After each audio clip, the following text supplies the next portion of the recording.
Hello बच्चों, आपका Krishna institute Avon में आपका स्वागत करता हूँ। जैसे कि मैं आपको बता दूं कि पिछली वीडियो में हमने क्या पढ़ा था। भाषा की परिभाषा के बारे में हमने जाना था कि भाषा की परिभाषा क्या होती है। ठीक है, भाषा क्या होता है हमने पिछली वीडियो में हम लोग देख चुके हैं, जो क्लास नंबर 1 है। अगर आप वो वीडियो देखे नहीं है तो आप जाकर उसको यूट्यूब पे सर्च करके जाकर देख सकते हैं। ठीक है, आज हम लोग क्या पढ़ने वाले हैं, क्लास नंबर 2 पढ़ने वाले हैं। ठीक है, क्लास नंबर 2, जो क्या पढ़ेंगे हम लोग, भाषा के रूप।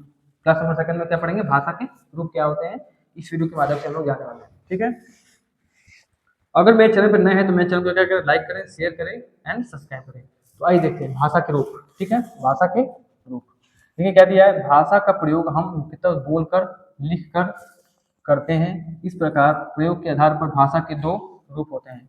मतलब ये बताया गया है कि जो हम भाषा का प्रयोग करते हैं, ठीक है, वो मुख्यतः क्या क्या करते हैं, हम बोलकर या तो लिखकर। मतलब हम कोई भी चीज बोलते हैं या तो कोई चीज क्या करते हैं, लिखते हैं। तो जो हम प्रकट करते हैं उसी को हम क्या कहते हैं, भाषा कहते हैं। ठीक है, इस प्रकार प्रयोग के आधार पर भाषा के दो रूप होते हैं।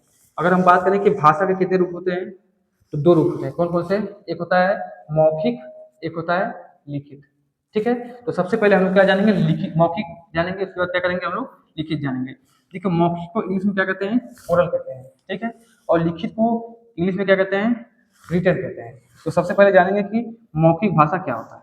ठीक है, यहाँ पे क्या दिया है, मौखिक का अर्थ होता है मुख से निकली हुई। मतलब हम कह सकते हैं कि हम कोई भी बात, अपनी बात को प्रकट कर रहे हैं किसी के सामने या खुद से, जैसे भी कोई सी हम बात बोल रहे हैं, जिसमें पढ़ा रहा है तो मैं बोल रहा है ना कि यहाँ पे भाषा, तो मेरे मुंह से जो भी प्रकट हो रहा है, मतलब मेरे मुंह से जो भी कह सकते हैं, मैं जो भी चीज बोल रहा हूँ, उसी को हम लोग क्या कहते हैं, मौखिक भाषा कहते हैं। ठीक है, मौखिक का मतलब अर्थ क्या होता है, जो हम कोई बात क्या कहते हैं। ठीक है, आगे क्या दिया है, जब हम बोलकर और सुनकर अपने विचार एक दूसरे तक पहुंचाते हैं तो यह भाषा मौखिक का रूप कहलाता है। ठीक है, इसमें भी बताया गया है कि हम जब कोई चीज बोलते हैं किसी से, और या किसी की चीज सुनते हैं, ठीक है, जब कोई चीज हम बोलते हैं या कोई भी चीज हम क्या कहते हैं, किसी की भी सुनते हैं, उसी को हम क्या कहते हैं, मौखिक भाषा कहते हैं। ठीक है, ये सिंपल है, आप इतना समझ में आ गया वो। ठीक है, आगे देखते हैं लिखित भाषा क्या होता है।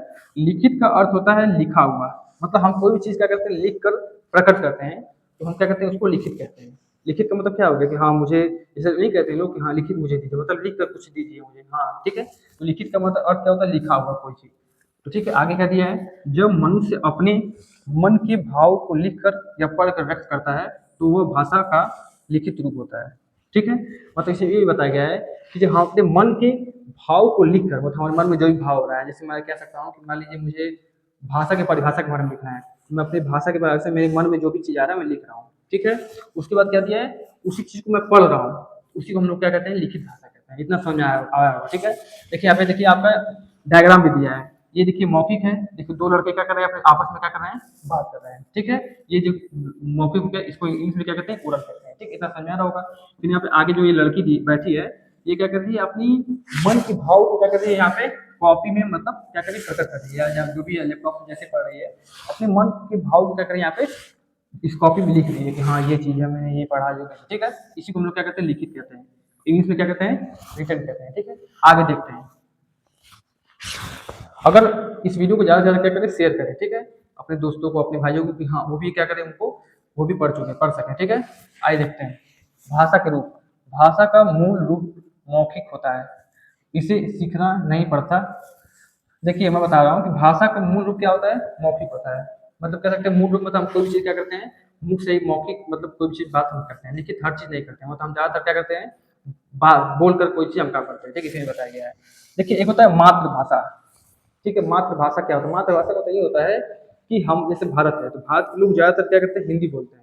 ठीक है, तो हमारी भाषा जो हिंदी है वो क्या है, हमारी मातृभाषा है। तो इसमें वही चीज बताया जाएगा। ठीक है, आगे क्या देखिए बता रहा हूँ, मातृभाषा का डिफिनेशन क्या दिया है कि भाषा का वह रूप जिसे बालक सबसे पहले अपने परिवार में रहकर सीखता है, वो मातृभाषा कहलाता है।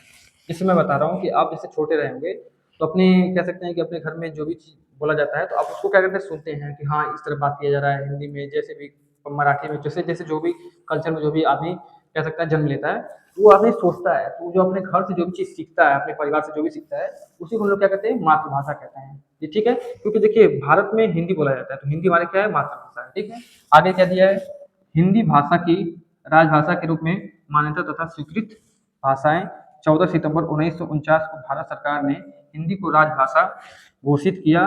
भारतीय संविधान में 22 भाषाओं को मान्यता प्रदान की गई है। ठीक है, इसमें ये बताया गया है कि जो हिंदी भाषा है ये क्या है, राजभाषा है। ठीक है, हमारी जो है राजभाषा है।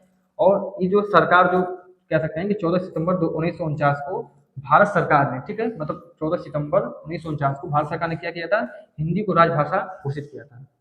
कब किया था, 14 सितंबर 1949 को किया था। ठीक है, इतना आपको ध्यान होना चाहिए, याद होना चाहिए। ठीक है, आगे क्या दिया, भारतीय संविधान में 22 भाषाओं को मान्यता प्रदान की गई।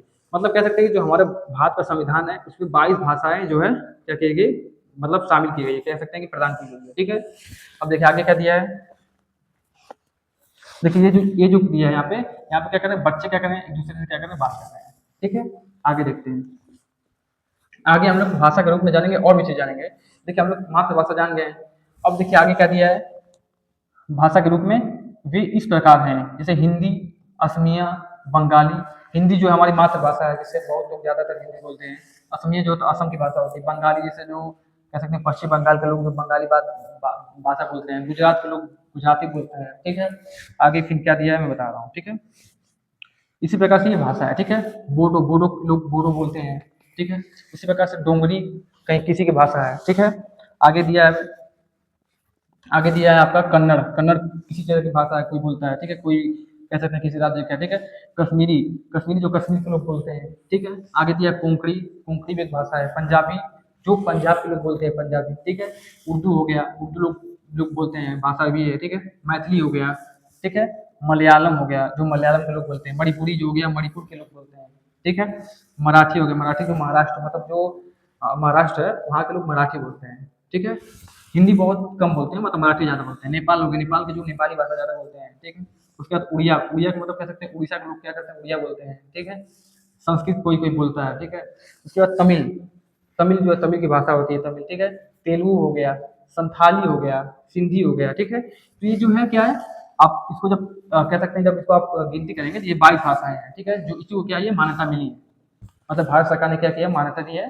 दिया है, कब दिया है, हमने पढ़ा था, हमने यहाँ पढ़ा था 14 सितंबर 1949 को जो है राजभाषा का दर्जा दिया है। कौन दिया है, भारत सरकार ने दिया है। ठीक है, आगे देखते हैं आगे क्या दिया, ये हम लोग पढ़ चुका है। अब देखिए हम लोग क्या जाना था पिछले स्लाइड में कि मातृभाषा हमने जाना, अरे मातृभाषा के बारे में जाना। ठीक है, अब हम लोग जाने वाले हैं राजभाषा। राजभाषा क्या होता है, राज प्लस भाषा यानी काम काज की भाषा। राजभाषा का मतलब क्या होता है कि जो हमारे काम काज की भाषा होती है, मतलब हम कोई भी काम करते हैं तो हमारी कह सकते हैं कि हमारा करीबी की भाषा, जो हमारे करीब करीब, मान लीजिए मैं हिंदी बोलता हूँ तो मेरी क्या है, राजभाषा है। मातृभाषा तो है ही, लेकिन राजभाषा भी है कि हाँ मैं अपनी बात को हिंदी में जो भी चीज प्रकट कर रहा हूँ। ठीक है, आगे क्या दिया है, वह भाषा जिसका प्रयोग देश के कार्यालयों में कामकाज के लिए किया जाता है उसे राजभाषा कहते हैं। देखिए जो राजभाषा होता है वो देश के कार्यालयों में, मतलब बड़े जो कार्यालय होते हैं जैसे सुप्रीम कोर्ट हो गया, हाई कोर्ट, जो भी कार्यालय होते हैं। ठीक है, जो भी सरकारी हो, प्राइवेट, जो भी है। ठीक है, उसमें जो कामकाज की जो भाषा को बोला जाता है उसी को हम लोग क्या कहते हैं, राजभाषा कहते हैं। ठीक है, आइए आगे देखते हैं। यहाँ पे देखिए दो लड़के क्या कर रहे हैं, अपने अपने आप में क्या कर रहे हैं, बात कर रहे हैं, चाहे किसी भी भाषा में, जैसे कह सकते हैं हिंदी में। ठीक है, या तो कह सकते हैं कोई मराठी हो गया।